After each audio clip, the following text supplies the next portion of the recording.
On your left and on your right, crosses are green, the crosses are blue. Your friends didn't make it through.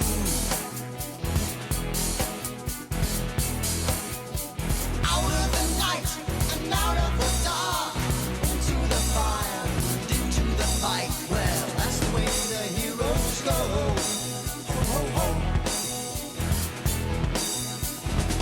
Through a crack in Mother Earth, blazing hot, the molten rock spills out over the land. And the lover's the lover who licks your boots away. Hey, you don't want to fall as well, but better start the dance. Do you wanna dance with me?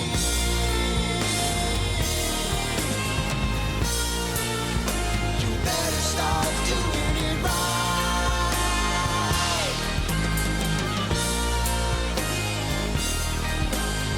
Music's playing, the notes are right. Put your left foot first and move into the light. The edge of this hill is the edge of the world. And if you're gonna cross, you better start doing it right. Better start doing it right. You better start doing it right. Let the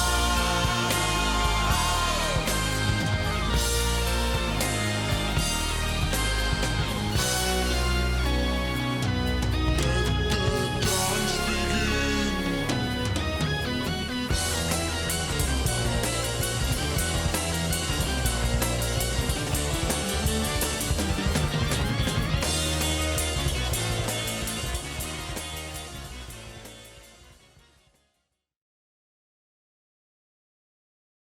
Greetings and welcome to another exciting lecture in geomorphology. We're back again and we're still talking about volcanic geomorphology today. So in our last discussion together, we talked a little bit about volcanic processes, the different types of volcanoes and the different types of eruptions.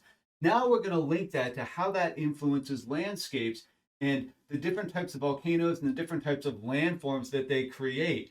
From there, we'll start building on that. We'll talk about some unusual landscapes created by volcanoes. We'll think about constructional landforms created by volcanoes, and we'll also think a little bit about erosional landforms shaped by volcanic activity as well. So that's our plan for today. Our starting slide in the background here is the spectacular view of Mount St. Helens, and what we're looking at is the collapsed north side of the volcano right up there. And so we'll talk about Mount St. Helens. That will be one of our case studies today for learning a little bit more about volcanic geomorphology. Okay, so let's dive right into this then. Let's see. Okay, so this is a nice figure from your textbook, kind of linking the different types of volcanic eruptions and how we perceive, or excuse me, the different types of volcanic eruptions and the landforms that they create. So what the land is going to look like associated with these.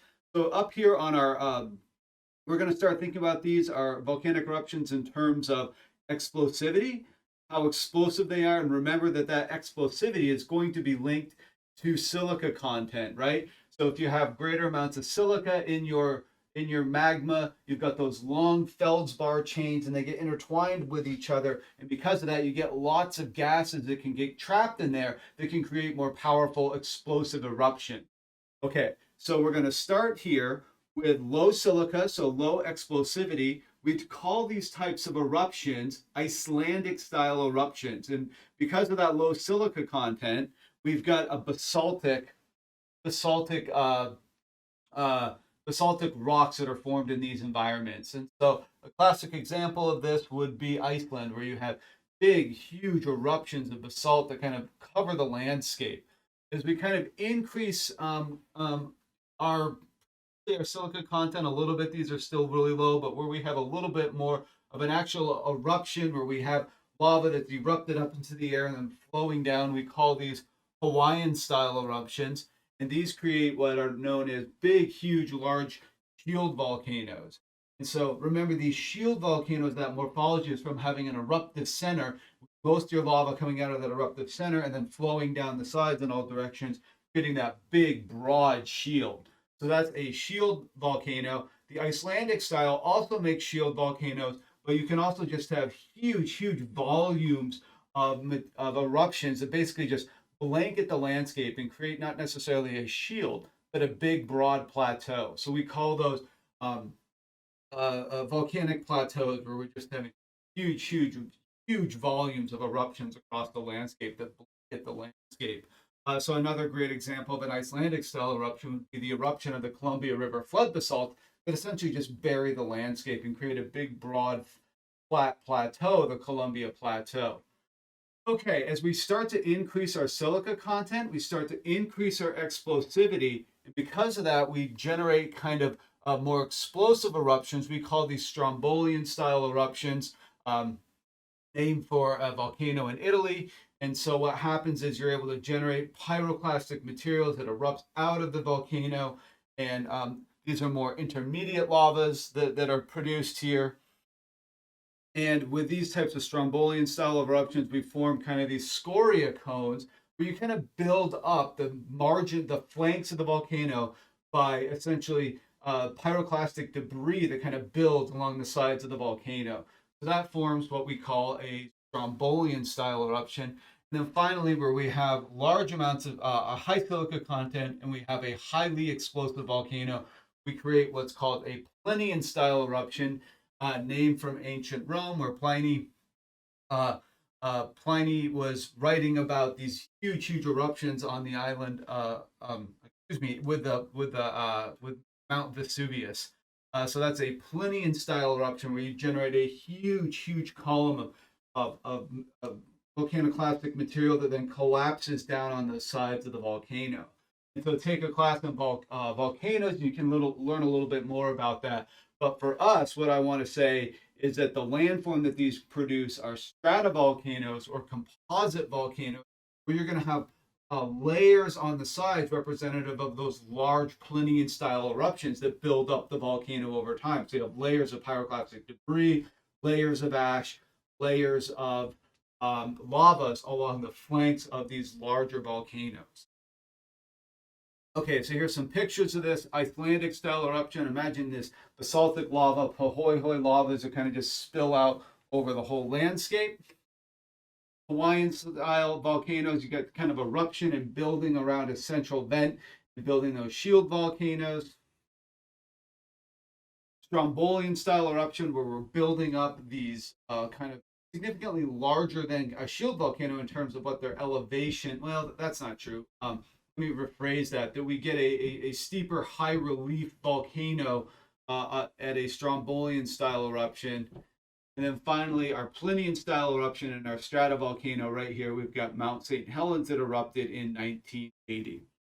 Also remember that we can link these different styles of eruptions back to plate tectonics, right? And that's really, really important, is that we generally can link kind of our tectonic environment in terms of plate boundaries to these styles of eruption. So where we have right here, where we have a subducting plate. So here we've got an oceanic plate that's subducting under a continental plate. We get melting of that slab and we can generate a big explosive eruption. So it's on these boundaries where we get Plinian style eruptions and the formation of stratovolcanoes. The Cascades is a great example of that.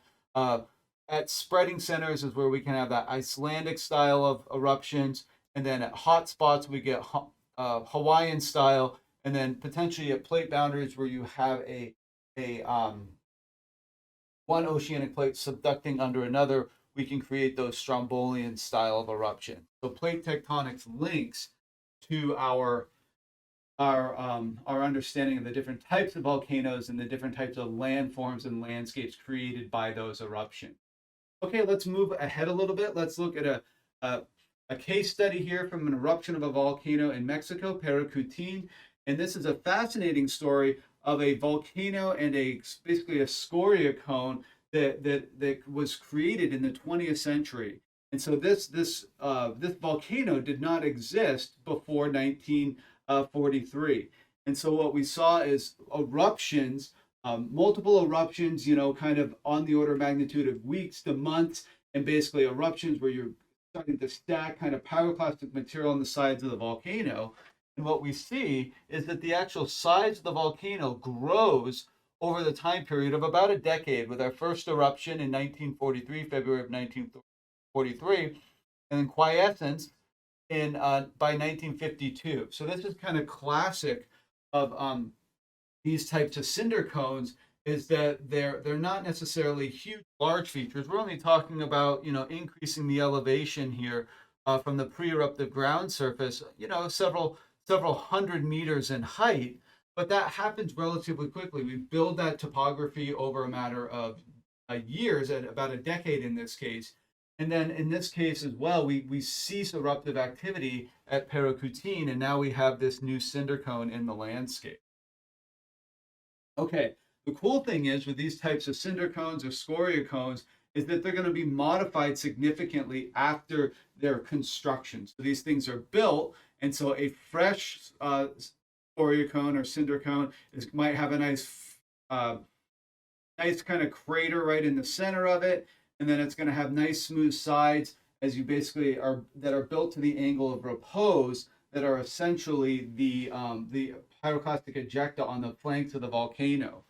So that's kind of what these things look like initially. And then what happens is you put geomorphic processes, erosional and weathering processes on top of these, and you modify those volcanic flanks over time. And so here's what a volcano, a cone might look like after significant weathering and erosion. We get basically these huge incised cuts. Everyone see these here. We call these basically dissections that we've cut into the flanks of the volcano, and we call this a dissected volcano. So dissection is where you've had modification of the original cone, and that is generally, in this case here, shown by weathering processes generating rainfall and then getting runoff and erosion, and you get these gullies forming, and then it's a positive feedback loop. Once you have the gullies, you can get more erosion. Okay, moving on, let's think also about the larger volcanoes and how they're going to be modified over time. So when we get large Plinian-style eruptions like we've had at our Cascade volcanoes, Mount St. Helens or Mount Rainier, you build up these big cones. And then what happens is these things increase in elevation so much, and I like this slide here because it's a DEM showing us kind of elevations. So where the Cascade volcanoes pop up is they end up at relatively high elevations. And so that allows them to basically get stuck up into weather where you're going to do lots and lots of weathering. And so here's an example of a young recent stratovolcano, again, where you have those nice smooth sides all along the flanks of the volcano.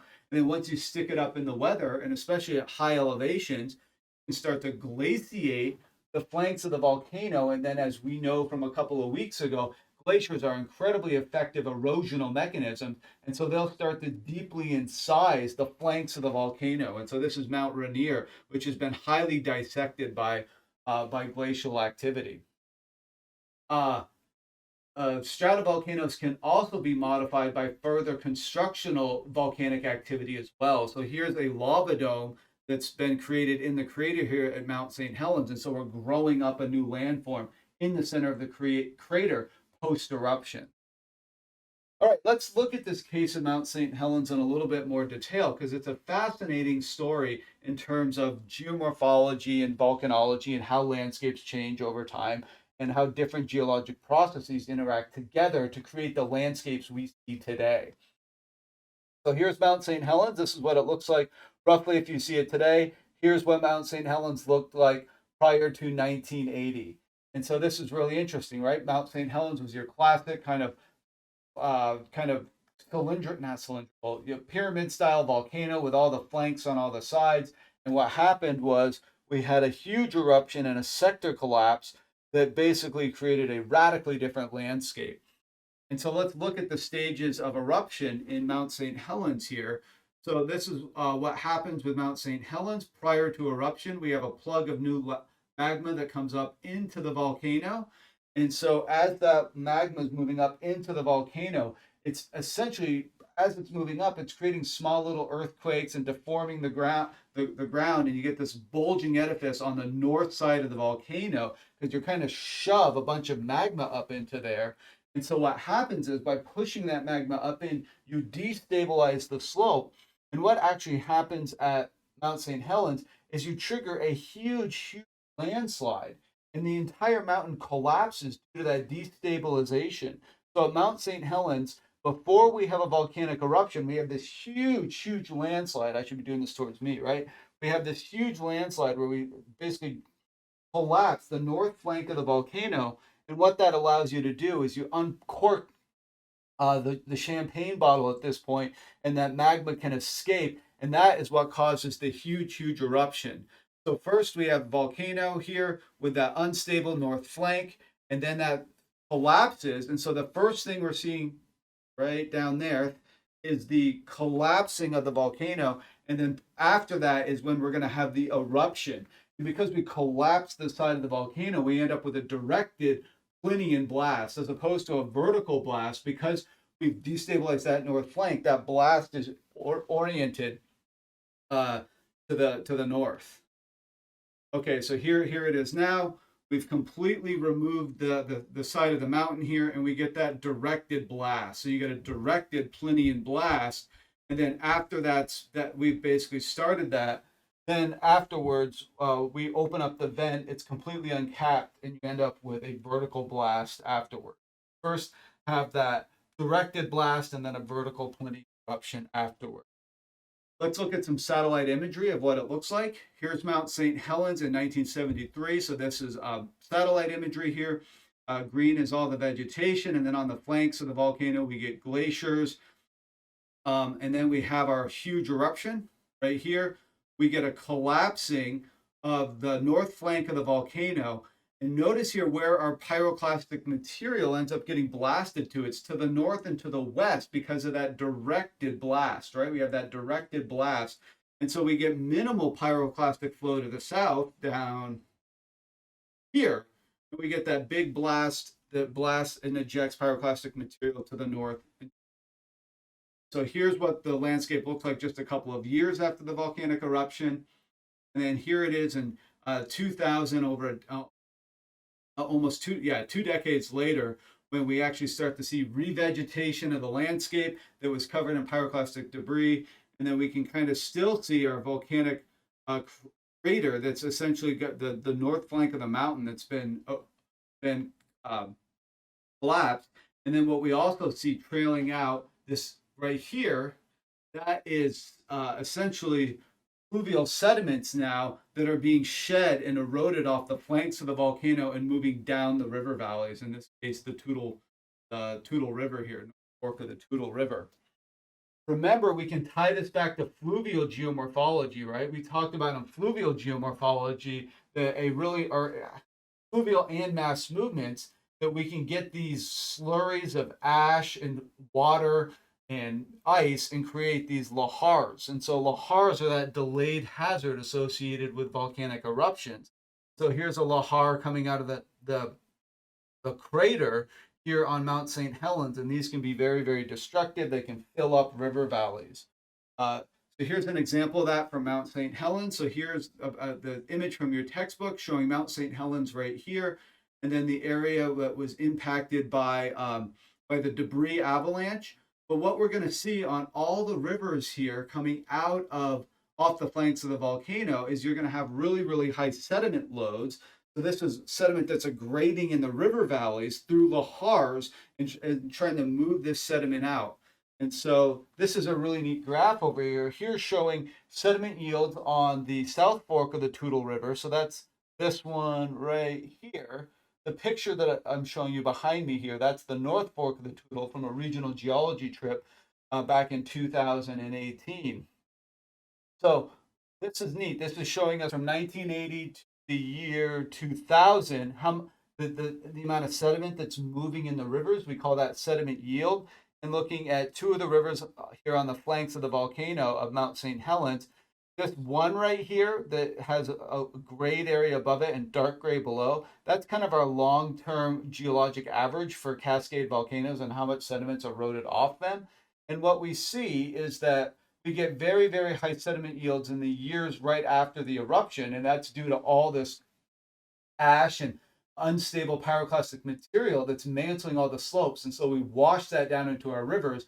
And so we get this huge pulse of sedimentation right after the volcano erupts. But then we see decreases as we essentially evacuate out that sediment and we don't have nearly as much available sediment on our hill slopes. So our sediment yields go down, but then they can pop back up again. And what that is now linking in climate that when you have really wet years with lots of storms, then you can generate more runoff and you can erode more of that ash and material that's mantling the landscape.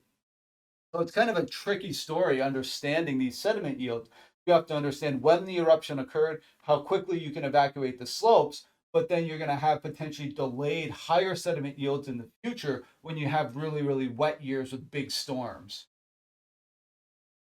Okay, so Mount St. Helens is one of our Cascade volcanoes with significant hazards, but lahar hazards. Another one would be right behind me here. This would be Mount Rainier, and so Mount Rainier, which isn't nearly as volcanically active today as Mount St. Helens, but we still have lots and lots of volcanic material on the flanks, and we have giant ice up at the top here, lots of ice locked in the summit crater. And so you have a potential to generate large lahars down the river valleys associated with Mount Rainier. And this is a nice picture from the United States Geological Survey showing Mount Rainier. There we go, Mount Rainier. And then tracing all these valleys, we actually have mapped large lahars that have gone all the way down to cities like Tacoma. And so we have significant hazards here in Washington associated with these potentials for lahars. So that's something that we of concern for those that are living and keeping people safe associated with Cascade volcanoes.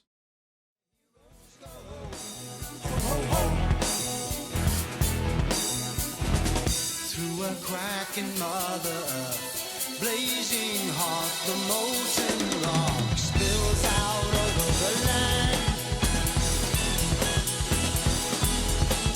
And the love is the lover who licks your boots away. Okay, let's look at some other styles of volcanic landscapes as well, and just some really cool features in the landscape associated with volcanoes. The first one I'd like to introduce is what we call columnar jointing. This is really common in basaltic landscapes where you have large basalt flows. And what you end up with are these classic columns. And you've probably seen them. We have columnar jointing here in the Columbia River flood basalts. The picture I've chosen for you is not from Columbia River flood basalt. This is actually Giant's Causeway from a Cretaceous uh, basalt right here, and we're right along the coast here in Ireland. And so what we've done is we've actually had wave action, kind of planed off a wave cut platform in the columnar basalt. So it's a spectacular landscape here. And it's kind of an interesting story how these columns form within basalt. These are essentially joints that form during cooling of the basalt. So if we think about basalt and how they cool, they're going to be coolest on the top and warmer underneath.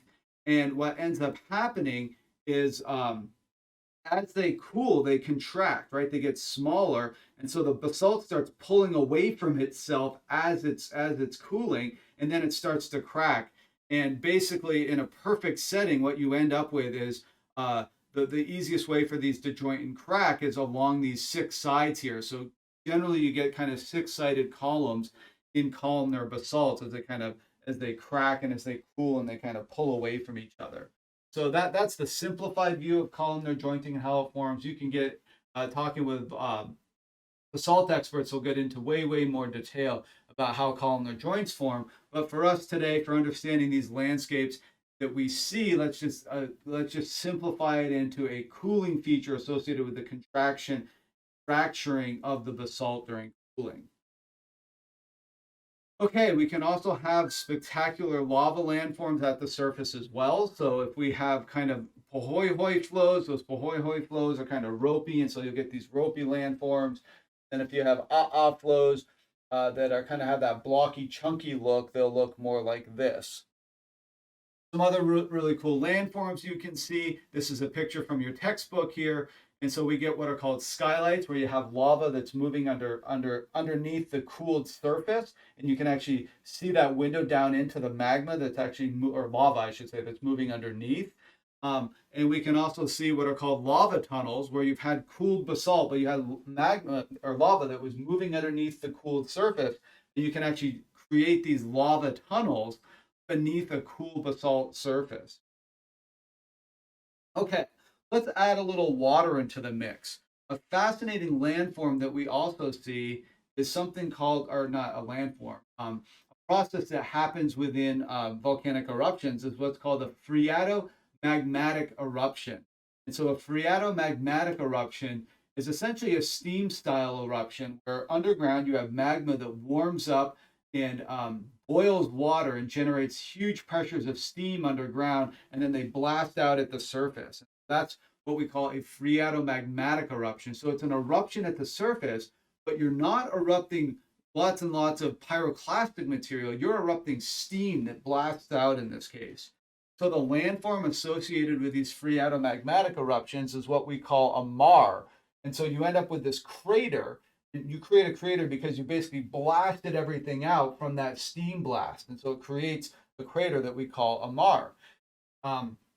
We go and visit a classic one of these in Death Valley, what is called Ubi crater here in northern Death Valley. And so this crater was created by a steam blast that blasted out this hole in the ground, and you can run down into the crater.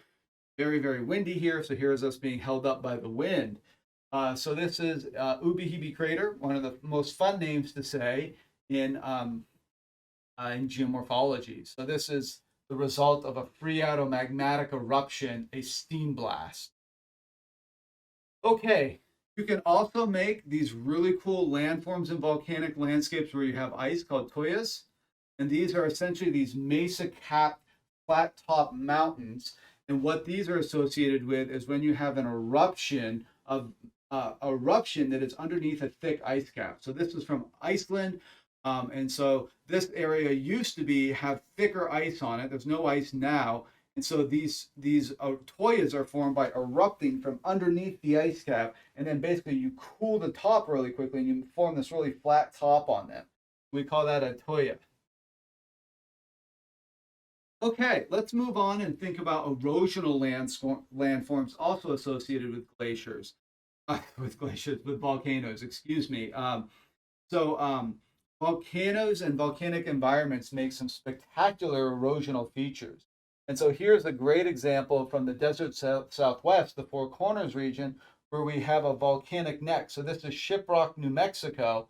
And Shiprock, New Mexico is formed where you have essentially a volcanic neck that would have been placed underground, and that volcanic neck is formed of rocks that are more resistant and harder than the surrounding rocks. So as the landscape lowers over millions of years, you end up kind of exposing and building up essentially a mountain as the landscape lowers around it. And so associated with the volcanic neck, we can have feeder dikes. And so here's a dike coming off the side here, and that dike is also composed of harder rock. So this long ridge right here would have been magma that cooled underground. And then as the landscape lowers, those harder rocks kind of pop out. Remember, this is essentially differential weathering that we learned about earlier in the semester. Okay, this is really common in volcanic landscapes, wherever you have dikes that are kind of cutting into other rocks, and especially sedimentary rocks, which are generally softer, will do differential erosion. So this is Devil's Backbone right here. And in this case, what's happened is the surrounding rocks are eroding more quickly, and you kind of differentially weather and you expose that dike. And so this is a great example of differential weathering. All right, another really, really cool landform associated with volcanic landscapes is what we call inverted topography. Long-term elevation will create what used to be a low in the landscape, a new high in the landscape over millions of years. So this is called inverted topography. How this works is, imagine you've got a volcano, it erupts, and you have a lava that flows down a low point in the landscape, right? It flows down into the valley. But on the margins, you have high points, right? You have the hills. So what happens is that lava will cool, and oftentimes that rock will be much harder than the surrounding rocks. And so what you start to do is that low point starts to become the high as you erode the surrounding what we call country rock on all the sides. And so that rock erodes down, and then you end up leaving this high point. Notice here that your valley, your old valley floor, it's flat. So it's really, really hard to generate runoff on a flat surface. So once you invert the topography here and keep this surface high and flat, it's really hard to generate runoff and erode it. And so these can stay persistent in the landscape for millions of years. So, oh, let's get our camera back on. Sorry about that. Okay, and we're back. All right, and so we end up with these mesas or buttes if they're just small, which are remnants of these valley floors. And then there's our volcanic neck in the background. So in St. George in Utah, these nice flat surfaces are useful. They've actually built the airport right on top of that mesa, which again, millions of years ago, this would have been the low point in the landscape. And on the sides here would have been the high point. And then what's happened is the sides have eroded down over time and left that valley floor high. Okay, another really important kind of landform associated with volcanoes is thinking back to Mount St. Helens and that collapse of the flank of the volcano. We call that a sector collapse. And so a sector collapse is when you get a side of the volcano that basically collapses off. And after we had no model for this prior to Mount St. Helens. But after we saw and witnessing that happen, geologists started to think about other large volcanoes and think about if this had happened in the past, right? Because the present is the key to the past, a good way to think about geology. So once we saw that, we went to landscapes like this, which is Mount Shasta here in California. And what we interpreted was this bumpy landscape kind of at the base of the volcano here is actually a really, really large sector collapse of a volcanic eruption of Mount Shasta over 300,000 years ago.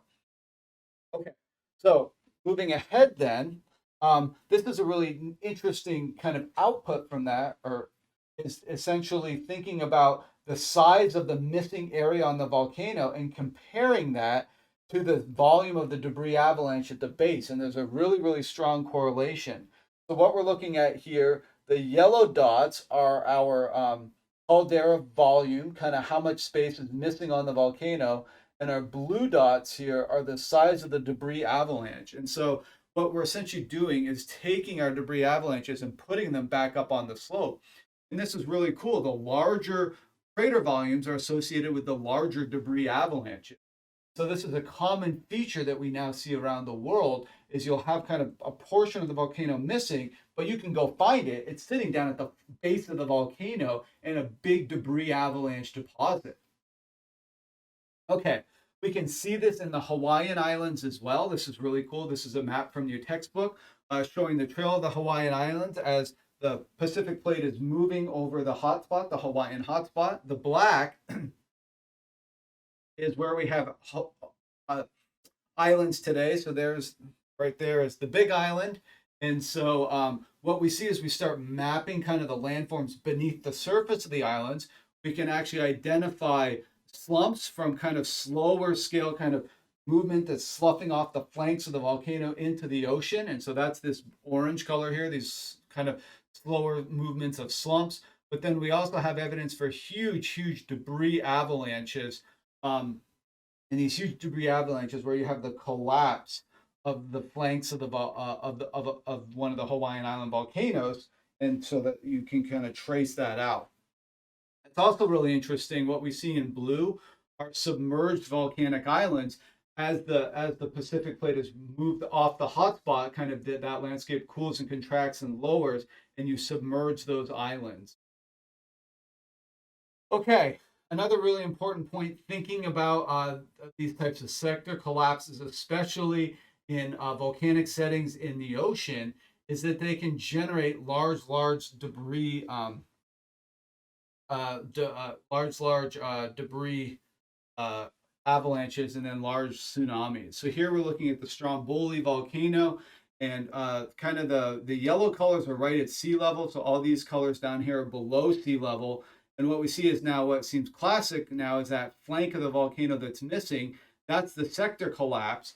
And then down below, we have the huge debris fan that was created from that sector collapse. What we see is that displacement of water actually can generate large tsunamis and be another really important hazard associated with volcanic landscapes. Here's an example from the Cumbre Vieja volcano, which is in the Canary Islands. So here's the Canary Islands. We had this is in, what year was it? 2001. So this is from 2001. And what we're looking at is this large sector collapse that's going to create this tsunami and this wave that emanates from the sector collapse. And let's pop it on here. We can watch kind of that wave disperse over time, going 3 hours out and then 6 hours out. And so this creates kind of waves that then can impact coastlines and coastal communities. All right, that's all I've got for you on volcanic landforms. Thanks for listening today. We'll see you again soon. Have a great day. Bye.